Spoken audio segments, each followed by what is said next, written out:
muncul stimulasi nggak sesuai dengan pikiran kita, maka yang terjadi hipotalamus kita, talamus kita ini akan memicu jantung kita. Jantung kita akan berdegup cepat. Otak ini akan merangsang apa yang ada di dalam stimulasinya ini, membuat sistem saraf simpatis kita terpacu. Kemudian hormon-hormon yang muncul, epinefrin, kemudian akan meningkat sehingga akan menyebabkan tensinya naik, jantungnya mot-motan. Kemudian ketika itu pecah di pembuluh darah di otak, jadilah stroke. Ketika pembuluh darah yang ada di jantung maka bisa mengalami kondisi koroner. Bapak Ibu jamaah rahimakumullah.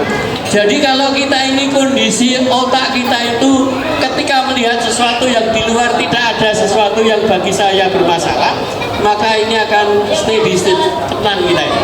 Maka Bapak Ibu jamaah rahimakumullah, kita ini seringkali bermasalah. Ya.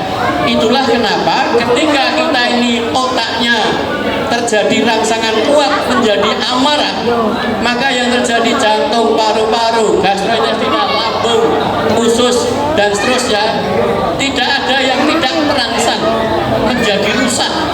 Itulah kenapa tadi saya sampaikan, ketika amarah kita tidak terkendali, entah itu terluapkan ataupun tidak terluapkan, semua sama menjadi penyakit baik hati maupun penyakit fisik.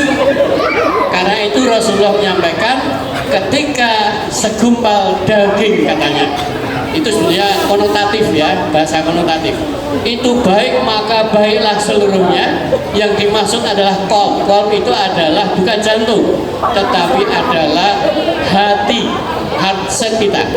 Kalau itu baik maka baik semuanya.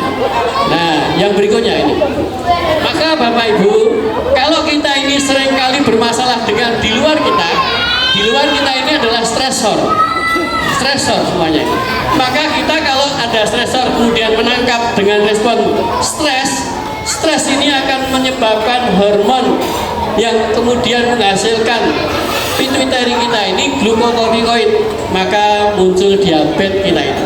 Tidak usah keturunan diabetes, bisa diabetes. Sehingga yang berikutnya, kalau ini merangsang simpatis, maka yang terjadi adrenalin naik, epinefrin naik, jantung dan organ-organ vaskuler kita mengalami penyempitan. Itulah yang menyebabkan kita sakit kardiovaskuler.